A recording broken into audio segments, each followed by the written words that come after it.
Ce que je vous propose dans cette vidéo, c'est de vous montrer comment réagissent les différentes encres qu'on a au catalogue sur le papier aquarelle. Donc du coup, j'ai fait une espèce de banc d'essai, toujours pareil, hein, sur les fiches qu'on va mettre dans le classeur pour montrer aux clients. Si vous n'avez pas toutes les encres, vous ne faites pas toutes les encres. L'idée, c'est pas forcément pour le montrer aux clients, c'est plus pour que vous sachiez quelle encre on peut utiliser et comment les encres réagissent. Donc je vous ai dit dans les vidéos précédentes qu'on allait privilégier l'aquarelle, le spray et le memento, donc c'est sur cette partie-là, et je vous montre pourquoi en faisant l'essai sur l'ensemble des encres. Donc on a les mêmes étapes que ce que vous avez vu tout à l'heure, on a l'encre peu diluée ici sur papier sec, l'encre diluée sur papier humide, sur papier sec toujours. Après on a le papier humide mais l'eau absorbée dans le papier et on met l'encre dessus. Et dessous, on a le papier humide avec beaucoup d'eau en surface, une espèce de goutte d'eau en surface, et on met l'encre à ce niveau-là et on voit comment ça réagit. La dernière étape, je vous la présenterai à la fin, je vous expliquerai pourquoi, mais déjà, on va parler de ce qu'il y a en haut. Donc là, on a les aquarelles, les sprays, les mementos. Première colonne ici, la Versamagic, la Versacraft et les Fabrico. Les mementos, que ce soit les feutres ou les encreurs, ça réagit pareil. Donc du coup, je les ai laissés sur la même, au même niveau. Donc, ce qu'on constate en fait tout de suite, si on regarde la partie en haut, c'est que globalement, toutes les encres se diluent à l'eau. Ces encres-là, évidemment, je n'ai pas testé l'estazone puisqu'elles ne se diluent pas à l'eau, et donc peuvent s'utiliser au moins pour la colorisation des tampons. C'est-à-dire qu'on peut le papier prend bien le tampon, donc on va tamponner à la Versafine, on va mettre un motif et on va pouvoir venir le colorer. En gros, globalement, quel que soit votre équipement, vous allez pouvoir venir apporter de la couleur à l'intérieur de vos tampons. En utilisant toujours avec l'eau, hein. Je ne vous dis pas le feutre directement, mais avec un pinceau et ces encres-là, donc que ce soit l'aquarelle, les sprays, les mementos, etc. On va au moins, de base, on peut toujours coloriser. Néanmoins, on remarque qu'on a des petites taches disgracieuses ici. Et c'est pour ça que je vous disais qu'on va préférer ces trois produits-là aux autres pour utiliser sur papier aquarelle. On a des petites réactions qui sont, on va dire, moins heureuses. Mais bon, en général, vous allez au moins être équipé de la memento. La Versamagic, la Versacraft et les Fabrico, souvent sont des équipements que vous avez en plus de la memento ou que vous n'avez pas. Donc ce que vous pouvez voir, c'est qu'avec les encres les plus courantes et les plus utilisées, vous êtes sûr que vous pouvez utiliser le papier aquarelle. Donc ce qui se passe ici, avec la Fabrico et la Versacraft, et un peu avec la Versamagic quand on commence à avoir de l'eau, c'est qu'à l'endroit où je lève mon pinceau, j'ai une tache qui se dessine. C'est-à-dire que j'ai pris mon pinceau, j'ai fait comme ça, et hop, je me suis levée ici, et ben ça m'a quand même fait une petite tache. C'est là où je vous dis, c'est un peu disgracieux. C'est un élément qu'on n'observe pas du tout sur l'aquarelle, les sprays et les mementos. Donc de toute façon, ce que vous pouvez retenir, c'est de base, on va mettre la Versamagic, la Versacraft et les Fabrico de côté. On va pas l'utiliser avec le papier aquarelle, sauf si on n'a que ça peut marcher au moins pour la colorisation. Mais on va s'arrêter sur ces trois encres-là. Ensuite, on a le papier qui est imbibé, qui est mouillé, et on vient mettre les couleurs dessus et elles viennent se mélanger. Donc ça marche avec toutes les encres, très bien. Là, ces encres-là réagissent bien dessus. Ce constat qu'on voit bien là-dessus, ce que j'ai utilisé des couleurs un petit peu plus foncées que ce que je vous ai expliqué sur la vidéo précédente, c'est qu'effectivement, on voit par rapport à toutes les autres que l'aquarelle a de la matière. C'est-à-dire qu'on a effectivement le grain du papier qui ressort. Ici, on voit que ça ressort plus parce qu'il y a de la matière à la base de la couleur qui fait que dans les creux, elle va être un peu plus importante. On a un petit peu cet effet-là sur les Versamagic, les Fabrico et les Versacraft, qui, comme vous le savez, sont des encres à matière. Quand on a la memento, le pad, l'encreur, il est imbibé d'une encre liquide, vous voyez bien, ça produit quelque chose pas du tout de pâteux de liquide, alors que la Versamagic, la Versacraft, quand on est sur l'encreur, on a effectivement une consistance qui est, comme je dis toujours, comme de la peinture, qui est pâteuse, qui du coup font de ces encres-là des encres qu'on peut très bien étirer sur le papier lisse, notamment avec nos mousses. Donc on peut les travailler longtemps pour venir travailler avec la mousse, étirer, ancrer les bords, etc. Elles réagissent très bien. Alors que la memento qui elle est liquide va rentrer tout de suite dans le papier, on va avoir du mal à l'étirer. Ben là, inversement, justement, la memento, vu que ce papier-là réagit différemment à l'eau du papier blanc lisse, c'est cette encre-là qu'on va privilégier, et celle-ci qui est trop épaisse, il se dilue pas très bien, vous voyez le mélange se fait pas très bien, le dosage entre l'eau et la matière fait que ça va être moins, le résultat va être moins beau quand on va utiliser ces encres là.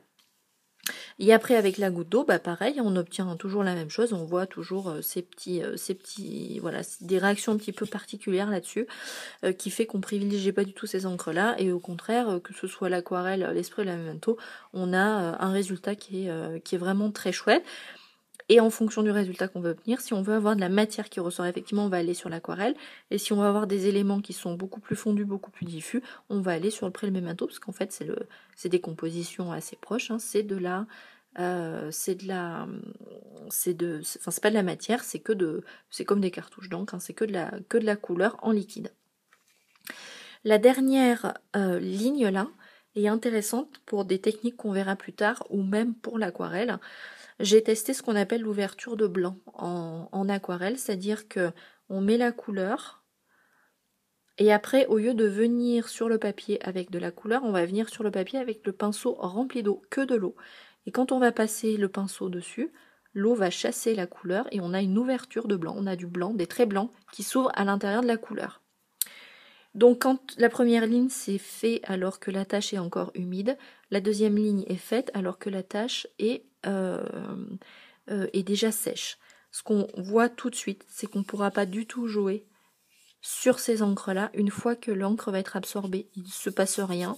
On a un tout petit trait qui s'aperçoit là, mais c'est tout. Et même quand on joue dessus et que l'encre est humide, on commence à avoir du mal. Donc c'est aussi pour cette raison-là qu'on ne va pas utiliser ces encres-là sur les aquarelles.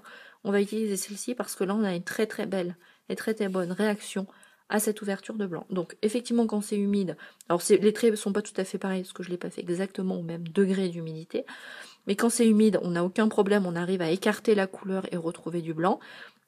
Quand c'est sec, donc là j'ai mis une goutte d'eau dessus où j'ai passé le pinceau comme ça, on voit que ça s'enlève très bien sur le spray et les memento. Sur l'aquarelle, quand on a le frottement du pinceau, effectivement on arrive à dégager du blanc. Quand on a juste la goutte, elle n'absorbe pas suffisamment la couleur pour la dégager complètement avec la goutte. On a du plus clair, mais on n'a quand même pas une goutte qui est complètement marquée et précise, comme on peut avoir avec le spray et la memento. Donc ça nous servira pour d'autres techniques plus tard, mais ça explique aussi pourquoi quand vous travaillez et que vous avez vos couleurs et vous avez une goutte d'eau qui tombe parce que vous n'avez pas mis, voilà, vous n'avez pas fait attention, ça allait tomber une goutte d'eau sur de la couleur, et ben ça va vous enlever la couleur, donc vous pouvez obtenir un effet qui n'est pas volontaire. Donc voilà, donc là c'était important, ce que je voulais vraiment vous dire, la chose à retenir, c'est si on veut coloriser juste des tampons, on fait avec ce qu'on a, toutes les encres fonctionnent. Si on veut aller sur des techniques, on commence à rentrer sur le principe de l'aquarelle, le mélange des couleurs, l'ouverture des blancs, etc. À ce moment-là, on se contente uniquement de ces encres-là. Pour utiliser les encreurs là-dessus, je vais vous faire une petite démonstration très simple et très rapide. Avec les Memento, on prend le bloc acrylique, on prend des Memento. Alors, c'est quand même bien d'avoir des grands encreurs pour le faire, parce que vous allez voir, les petits encreurs, on va y travailler un moment quand même avant d'arriver à avoir la couleur. Il faut qu'on en mette beaucoup, et comme c'est très très peu d'encre, dès qu'on va passer un coup de pinceau, on va avoir quasiment enlevé toute l'encre. Il faut retamponner, donc du coup on est mieux quand même avec des grands encreurs. Mais tout simplement, je mets bien de l'encre sur mon bloc acrylique. Je fais pareil avec mon autre couleur. Voilà, et après je prends un pinceau bien propre. On va le faire avec ce pinceau-là. Je prends un pinceau du coup bien propre, un peu d'eau. Je viens récupérer mon eau et je viens dessus, et vous voyez, j'ai une très belle réaction avec le papier là-dessus. Alors là, on va faire comme on a montré tout à l'heure en imbibant le papier. Donc je mets de l'eau. On va commencer par beaucoup d'eau, et à côté on va faire de l'eau un peu absorbée. De la même manière, bon, c'est là où vous voyez tout de suite, il va falloir que je remette de l'encre. Je viens dessus, je nettoie, je nettoie bien. Je prends mon autre couleur, le jaune, et je viens mettre ma couleur dedans. Enfin, c'est pas jaune d'ailleurs, c'est vert. Voilà, et j'ai pareil en fait, j'ai le même phénomène. Mon eau à la surface qui va se déplacer, et je vais avoir vraiment un fondu des deux encres. Donc vous voyez par rapport à ce que j'ai fait tout à l'heure avec le spray dans la vidéo précédente, j'avais beaucoup plus d'eau. Donc les couleurs s'étaient complètement mélangées. Et là je suis entre les deux, entre le papier humide qui a absorbé l'eau et le beaucoup d'eau. C'est fait que j'arrive à garder quand même une tache verte en bas et une tache bleue en haut avec un mélange de couleurs au milieu. Là au milieu, j'ai le papier qui est mouillé, enfin pas au milieu, en dessous, le papier qui est mouillé. Et je vais venir mettre mon encre dessus et ça va réagir pareil, ça va fuser de la même manière. On va essayer de commencer par le vert. Bon là c'est très clair donc on a du mal à voir, mais ça fait le même effet.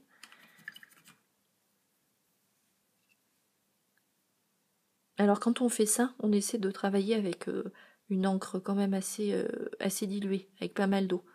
Donc on le fait en ayant mis beaucoup d'eau. On évite de prendre l'encre juste sèche. Ça fait que déjà l'eau humide va venir, l'eau humide, oui, l'eau va venir humidifier la couleur et de fait ça va aussi naviguer plus à travers l'humidité du papier. Et donc pareil, le temps que ça sèche, on va avoir des effets qui vont plus ou moins se mélanger. On finira par un résultat un petit peu différent. On le voit là-dessus. Voilà, on finira par... Donc là, vos couleurs changent aussi quand ça sèche, ça s'éclaircit un petit peu. Voilà, donc pour travailler le memento, c'est très simple, on fait comme ça. Et la dernière chose que je voulais vous montrer, c'était justement ce qu'on appelle l'ouverture des blancs. Donc là, ce que je vais faire, parce que j'ai mis du spray tout à l'heure, je vais effectivement... je rince un peu ma pipette, double bruit. Je vais prendre une goutte d'eau. Voilà. Vous allez voir. Après, je vais absorber, je laisse un petit peu agir, j'absorbe et vous allez tout de suite voir ce que ça va donner. Et moi, ce que je voulais vous montrer, j'ai dit, c'était l'ouverture des blancs. Donc là, c'est une explication rapide. Et on va utiliser cette possibilité-là dans des techniques très précises. Il est où mon pinceau? Il est là. Donc, je mets ma couleur.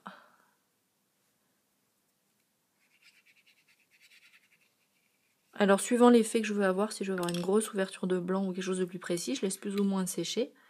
Là, en attendant, je vais aller... Vous voyez, on voit qu'on a la couleur qui est remontée à l'intérieur de la goutte. Hop.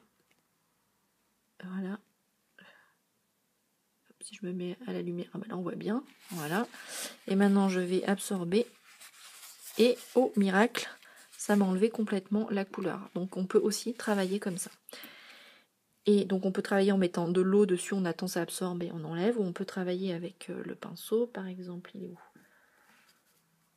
Mon pinceau à réservoir d'eau. Voilà. Et je vais venir, hop, et vous voyez, j'apporte juste de l'eau. Et en fait, on voit que ça chasse la couleur. Comme on a fait tout à l'heure, on a d'abord mouillé le papier, après on a mis de la couleur, et la couleur est partie en chassant comme ça. Mais là, c'est l'inverse. C'est l'eau qui vient dans le papier, nettoie le papier et chasse la couleur. Donc on peut obtenir des effets aussi en utilisant ce principe-là.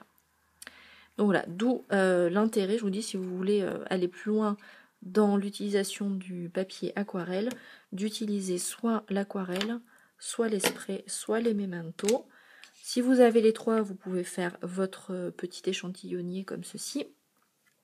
Ça n'a pas d'intérêt de montrer aux clientes que les autres encres réagissent moins bien, mais pour vous, c'est intéressant de le savoir pour pouvoir conseiller vos clientes sur les encres qu'elles vont acheter pour utiliser le papier aquarelle ou les encres qu'elles ont déjà, qu'elles vont pouvoir utiliser avec notre papier aquarelle.